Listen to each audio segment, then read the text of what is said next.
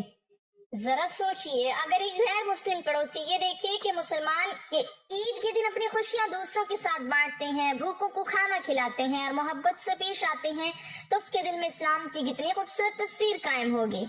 یہی تو اسلام کی اصل دعوت ہے، صرف زبان سے نہیں بلکہ کردار سے۔ لیکن یہاں ایک بات سمجھنا بہت ضروری ہے کہ قربانی کے گوشت کے بارے میں مختلف فقہی تفصیلات بھی موجود ہیں۔ بعض علماء واجب قربانی اور نذر وغیرہ کے معاملے میں احتیاط کا قول کرتے ہیں، جبکہ عام قربانی کے گوشت کے بارے میں وسعت پائی جاتی ہے۔ اس لیے بہتر یہی ہے کہ انسان اپنے علاقے کے معتبر عالم دین سے بھی رہنمائی لے، لیکن عمومی طور پر حسن سلوک اور پڑوسیوں کے ساتھ بھلائی کی اجازت دی گئی ہے۔ افسوس کی بات یہ ہے کہ بعض لوگ دین کو صرف سختی سمجھ لیتے ہیں، حالانکہ نبی کریم صلی اللہ علیہ وسلم کی زندگی رحمت، آسانی اور اخلاق سے بھری ہوئی تھی۔ آپ صلی اللہ علیہ وسلم نے تو جانوروں تک کے ساتھ رحم کا حکم دیا، پھر انسانوں کے ساتھ نرمی اور بھلائی کیوں نہ ہو؟ قربانی کا اصل پیغام ہی یہی ہے کہ انسان اپنے دل سے بخل، غرور اور خود غرضی نکال دے۔ ذرا حضرت ابراہیم علیہ السلام کی قربانی کو یاد کیجئے، وہاں صرف جانور ذبح نہیں ہوا تھا بلکہ اللہ کے حکم کے سامنے اپنے سب سے محبوب چیز قربان کرنے کا جذبہ تھا، اور یہی جذبہ آج بھی ہر مسلمان سے مانگا جاتا ہے۔ اگر ہمارے فریزر بھر جائیں مگر ہمارے دل خالی رہ جائیں تو پھر قربانی کی روح کہاں باقی رہتی ہے؟ کتنے لوگ ہیں جو عید کے دن صرف اس انتظار میں ہوتے ہیں کہ کوئی انہیں بھی یاد کرے، کوئی ان کے بچوں کے لیے گوشت لے کے آئے، کوئی ان کے دروازے پر دستک دے۔ اور کتنی عجیب بات ہے کہ بعض اوقات ہم دور والوں کو تو یاد رکھتے ہیں مگر اپنے قریب کے غریب پڑوسیوں کو بھول جاتے ہیں۔ ناظرین، قربانی صرف عبادت نہیں بلکہ ایک پیغام ہے، محبت کا، احساس کا اور انسانیت کا۔ اور یاد رکھیے، اللہ کے نزدیک وہ دل بہت قیمتی ہے جو دوسروں کے لیے نرم ہو۔ اب یہاں ایک اور نہایت اہم سوال پیدا ہوتا ہے، اور شاید یہی سوال سب سے زیادہ حیران کرنے والا ہے، کیا قربانی کے گوشت کو بیچنا جائز ہے؟ بعض لوگ کھال بیچتے ہیں، کچھ گوشت کے بدلے کسائی کو حصہ دے دیتے ہیں، اور کچھ لوگ اس معاملے میں ایسی غلطیاں کر بیٹھتے ہیں جن سے ان کی قربانی کا ثواب متاثر ہو سکتا ہے۔ آخر شریعت اس بارے میں کیا کہتی ہے؟ یہی وہ اہم مسئلہ ہے جس پر اگلے اور آخری حصے میں ہم تفصیل سے بات کریں گے، اور یقین مانیے یہ معلومات ہر قربانی کرنے والے مسلمان کو ضرور معلوم ہونی چاہیے۔ ناظرین کرام، ذرا تصور کیجئے، ایک شخص نے بڑے شوق سے قربانی کی، جانور خریدا، اللہ کے نام پر ذبح کیا، لیکن پھر انجانے میں ایک ایسی غلطی کر بیٹھا جس کے بارے میں اسے اندازہ بھی نہ تھا، اور علماء نے فرمایا کہ اس عمل سے قربانی کے اجر میں کمی آ سکتی ہے۔ آخر وہ غلطی کیا ہے؟ کیا قربانی کی گوشت کو بیچنا جائز ہے؟ کیا کسائی کو مزدوری کے بدلے گوشت دینا درست ہے؟ اور قربانی کی کھال کا صحیح حکم کیا ہے؟ یہی وہ سوالات ہیں جن کا جواب جاننا ہر مسلمان کے لیے ضروری ہے، کیونکہ اکثر لوگ لا علمی میں وہ کام کر جاتے ہیں جن سے بچنے کا حکم دیا گیا ہے۔ نبی کریم صلی اللہ علیہ وسلم کی مبارک تعلیمات ہمیں قربانی کے ہر پہلو کی رہنمائی دیتی ہیں، اور انہی تعلیمات میں یہ بھی بتایا گیا کہ قربانی خاص اللہ کی رضا کے لیے ہونی چاہیے۔ اس میں دنیاوی لالچ یا تجارت کا رنگ شامل نہیں ہونا چاہیے۔ اسی لیے فقہائے کرام فرماتے ہیں کہ قربانی کے گوشت کو بطور تجارت بیچنا درست نہیں۔ یعنی اگر کسی نے قربانی اس نیت سے کی کہ بعد میں گوشت بیچ کر فائدہ کمائے گا تو یہ قربانی کی روح کے خلاف ہے۔ اسی طرح ایک اہم مسئلہ کسائی کی اجرت کا بھی ہے۔ بعض لوگ کسائی کو مزدوری کے بدلے گوشت دے دیتے ہیں اور سمجھتے ہیں کہ یہی کافی ہے، حالانکہ حدیث میں آتا ہے کہ کسائی کی اجرت الگ دی جائے۔ قربانی کے گوشت میں سے بطور ہدیہ دینا ایک الگ بات ہے، لیکن اسے مزدوری قرار دینا درست نہیں۔ ذرا غور کیجئے اسلام کس قدر باریک انداز میں نیتوں اور معاملات کی اصلاح کرتا ہے۔ اسی طرح قربانی کی کھال کا مسئلہ بھی بہت اہم ہے۔ کھال کو صدقہ کرنا، کسی ضرورت مند کو دینا یا فلاحی کاموں میں استعمال کرنا جائز ہے، لیکن اسے ذاتی نفع کے لیے بیچ کر اپنی جیب میں رقم ڈال لینا مناسب نہیں سمجھا گیا۔ کتنے افسوس کی بات ہے کہ بعض لوگ قربانی کے عظیم عمل کو صرف رسم یا فائدے کا ذریعہ بنا لیتے ہیں، حالانکہ اللہ تعالیٰ قربانی کے گوشت یا خون کو نہیں بلکہ دلوں کے تقویٰ کو دیکھتا ہے۔ قرآن مجید میں اللہ تعالیٰ فرماتا ہے کہ نہ ان کا گوشت اللہ کو پہنچتا ہے اور نہ خون، بلکہ تمہارا تقویٰ اس تک پہنچتا ہے۔ سبحان اللہ، کیا خوبصورت پیغام ہے! یعنی اصل چیز دل کا اخلاص ہے۔ ناظرین، قربانی ہمیں صرف جانور ذبح کرنا نہیں سکھاتی، بلکہ یہ سکھاتی ہے کہ اللہ کی رضا کے سامنے اپنی خواہشات قربان کر دو، اپنے دل سے خود غرضی نکال دو، دوسروں کے لیے آسانی پیدا کرو اور نعمتوں پر شکر ادا کرو۔ یہی وجہ ہے کہ نبی کریم صلی اللہ علیہ وسلم نے قربانی کے گوشت کو کھانے، محفوظ کرنے اور دوسروں میں تقسیم کرنے کی اجازت دی، تاکہ انسان خود بھی فائدہ اٹھائے اور دوسروں کو بھی فائدہ پہنچائے۔ اب آپ خود سوچئے، اگر ایک طرف کوئی شخص فریزر بھر بھر کر گوشت جمع کرے اور دوسری طرف اس کے آس پاس غریب لوگ بھوکے رہ جائیں تو کیا یہ قربانی کا مقصد پورا ہوگا؟ ہرگز نہیں۔ قربانی کا اصل حسن تو تب ہے جب کسی یتیم کے چہرے پر مسکراہٹ آئے، کسی بیوہ کے گھر چولہا جلے اور کسی غریب کے بچے خوشی سے کہیں کہ آج ہمارے گھر بھی گوشت پکا ہے۔ یہی وہ جذبہ ہے جو اسلام ہمیں سکھاتا ہے۔ اور اب آخر میں اس سوال کا واضح جواب یاد رکھ لیجئے جس سے ہم نے اس موضوع کا آغاز کیا تھا۔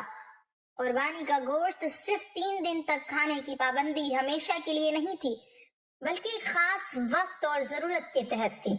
بعد میں نبی کریم صلی اللہ علیہ وسلم نے خود اجازت فرما دی کہ کھاؤ، دوسروں کو کھلاؤ اور محفوظ بھی کرو۔ لہٰذا آج کے دور میں فریج یا فریزر میں گوشت محفوظ رکھنا جائز ہے، بشرط یہ کہ وہ ضائع نہ ہو اور انسان دوسروں کے حقوق کا بھی خیال رکھے۔ اللہ تعالیٰ ہمیں قربانی کی اصل روح سمجھنے، اخلاص کے ساتھ عمل کرنے اور اپنی نعمتوں کو دوسروں کے ساتھ بانٹنے کی توفیق عطا فرمائے، آمین یا رب العالمین۔ ناظرین، کمنٹ باکس میں اللہ تعالیٰ کے 99 ناموں میں سے ایک نام ضرور ٹائپ کریں۔